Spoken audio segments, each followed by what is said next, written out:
নতুন নতুন দল আসছে এবং ছাত্রদের দুই তিনটা দল আসছে, আরো যদি দুই তিনটা দল আসে সবাইকে স্বাগত জানাবো আমরা।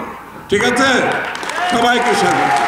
আবার যদি কেউ মনে করে দল গঠন করে ক্ষমতা দখল করার প্রক্রিয়ার সাথে জড়িত হবে, সেটা কিন্তু গণতন্ত্রের লক্ষণ না।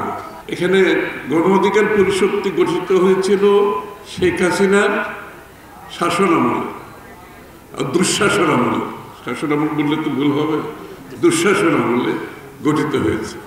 এবং তারা শেখ হাসিনার বিরুদ্ধে তাদের সেই পার্টি করে আন্দোলন সংগ্রাম করেছে, নিপীড়িত নির্যাতিত হয়েছে। এবং এই দলটি গঠিত হয়েছে 5ই অগাস্টের পরে, যারা দীর্ঘ সময় ধরে শেখ হাসিনার বিরুদ্ধে আন্দোলন করেছে এবং জুলাই অগাস্টে তো অবশ্যই করেছে। এবং আমার কাছে অনেকেই পরিচিত মুখ, এখানে সামনে যারা আছে, স্টেজে যারা আছে, পিছনে যারা আছে, অনেকেই পরিচিত মুখ যারা সক্রিয়ভাবে আন্দোলন করেছে জুলাই আগস্ট, তারও আগে থেকে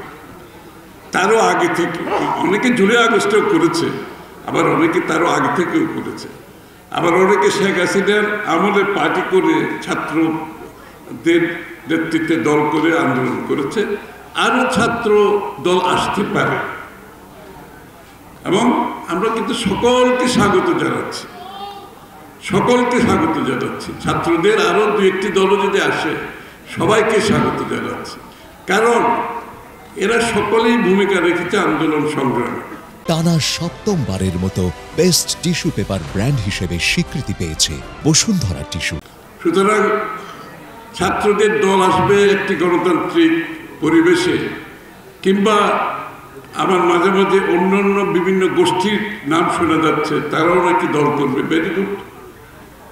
ইংরেজিতে একটা কথা আছে, মোর দ্য মেরিয়ার, যত বেশি হয় তত ভালো। আর গণতন্ত্রে সকলের দল গঠন করার অধিকার আছে। সুতরাং এই ব্যাপারে কারো মনে কোনো দুঃখ থাকার কিছু নাই। অনেকে মনে করে নতুন দল আসলে তারা বোধহয় একটি কিছুর সম্মুখীন হতে পারে। গণতন্ত্রে যারা বিশ্বাস করে তাদের সেই ধরনের কোনো চিন্তা থাকার কোনো কারণ নেই। এখানে যারা বসে আছে সবাই গণতন্ত্রকামী মানুষ। আর বাংলাদেশ জাতীয়তাবাদী দল তো একদলীয় শাসন থেকে বহুদলীয় গণতন্ত্রের প্রবর্তক হচ্ছে বাংলাদেশ জাতীয়তাবাদী দল। অর্থাৎ বাকশাল থেকে বহুদলীয় গণতন্ত্রের প্রবর্তক হচ্ছে বাংলাদেশ জাতীয়তাবাদী দল। আবার বাংলাদেশে সংসদীয় গণতন্ত্র প্রতিষ্ঠার নেতৃত্ব দিয়েছে বাংলাদেশ জাতীয়তাবাদী দল। সুতরাং আমাদের পক্ষ থেকে তো আনন্দের বিষয় যে একটি গণতান্ত্রিক পরিবেশে নতুন নতুন দল আসছে এবং ছাত্রদের দুই তিনটা দল আসছে, আরো যদি দুই তিনটা দল আসে সবাইকে স্বাগত জানাবো আমরা। ঠিক আছে, সবাইকে স্বাগত। একটি ব্যবধান এখানে আছে, সেটা হচ্ছে যারা শেখ হাসিনার সময় দল করে আন্দোলন করেছে,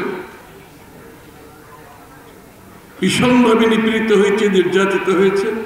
এবং শেখ হাসিনার আন্দোলনে জুলাই আগস্টে যারা আন্দোলন করেছে, নিপীড়িত নির্যাতিত হয়েছে, যারা রাজনৈতিক দল গঠন করে গণতান্ত্রিক প্রক্রিয়ায় জনগণের কাছে যেতে চাচ্ছে, তাদের দলের ম্যান্ডেট নেওয়ার জন্য তারা হচ্ছে গণতান্ত্রিক চিন্তা শক্তির মানুষ, তারা হচ্ছে গণতান্ত্রিক মন মানসিকতার দল। অর্থাৎ তারা বিশ্বাস করে তারা দল গঠন, তারা রাজনীতি করবে। সুতরাং তাদেরকে দল গঠন করতে হবে এবং নির্বাচনে অংশগ্রহণ করতে হবে, জনগণের কাছে যেতে হবে, তাদের চিন্তা ভাবনা দর্শনের ম্যান্ডেট দিতে হবে।